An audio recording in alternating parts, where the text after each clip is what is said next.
In the run-up to the 2024 election, you're going to hear a lot about the battleground state of Michigan. Donald Trump won the state in 2016. Joe Biden won it in 2020.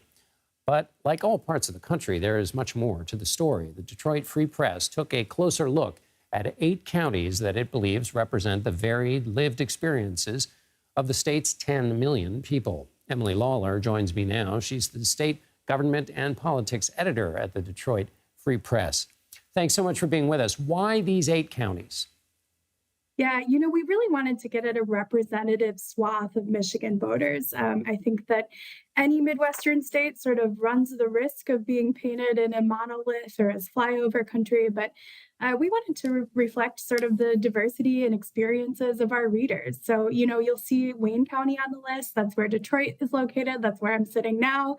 Certainly a huge, diverse, populous county. But you'll see places like Newaygo County, which is a rural area, but not a farming community. So, we tend to sort of think of those things going hand in hand, but it's more a collection of small cities. And then you'll see things like Schoolcraft County, where, things that we don't think of every day as big issues like access to grocery stores and childcare are a lot more relevant in a truly rural area in our Upper Peninsula. And we just kind of wanted to capture and reflect all of that and make sure that our readers saw themselves in our pages. And so if readers are seeing themselves in your pages, one of the things you're fighting against is people like me and the political coverage, which tends to sort of treat everybody by their poll numbers. And that's true of campaigns, too. How does the outreach from the Biden and Trump campaigns line up with those areas of focus that you mentioned in these various counties? Yeah, I think we've seen some really big strides for the campaigns to try to court every corner of Michigan. That's true of both campaigns. We saw Jill Biden go to the Upper Peninsula recently, which is, the Upper Peninsula is a very deep place to campaign. I think the population of the whole peninsula is about 300,000 people out of 10 million in Michigan. And then, we've seen Wayne County be a real focus. Joe Biden has done some speeches here. He did one a couple weeks ago.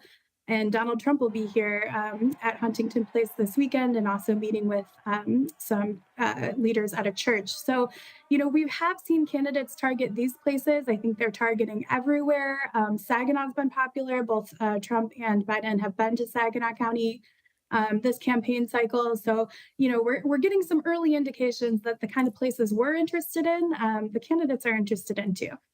And we, as I mentioned, we're going to hear a lot about Michigan. We've already heard a lot about what gets misunderstood as people who don't live in Michigan think about what gets misunderstood when about the makeup of the state. I mean, I think we have a really well-deserved reputation as a purple state. For a lot of years, we were mischaracterized as a blue state, I think, just because we always went blue in presidential elections for a solid 30 or 40 years there.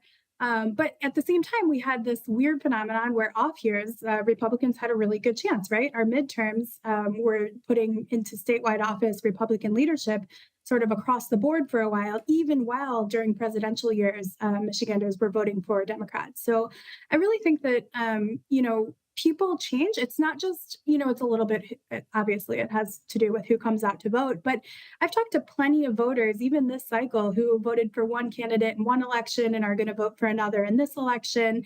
And of course, that's pretty stark this year with the presumably the exact same ticket.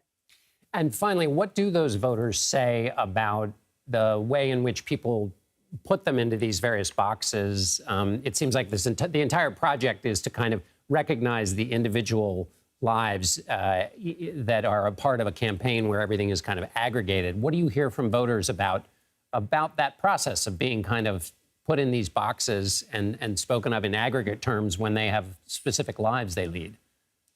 Yeah, I think that's one of the things that we're fighting with this project is really trying to get at the nuances of a voter's experience. And by taking people who have had different life experiences that lead them to the polls in different ways, I'm hoping that we're getting sort of beyond the headlines and into people's real reflective experiences of being a Michigander. And there's so many great things about our state. And, there are so many people who make their livings in different ways, who interact with different groups of people, who have different communities, who have different concerns. And I really do think that once you start putting people into neat little boxes or questions on polls, you lose some of the character and some of what makes Michigan such a unique place that I'm very glad is getting the attention it deserves this cycle.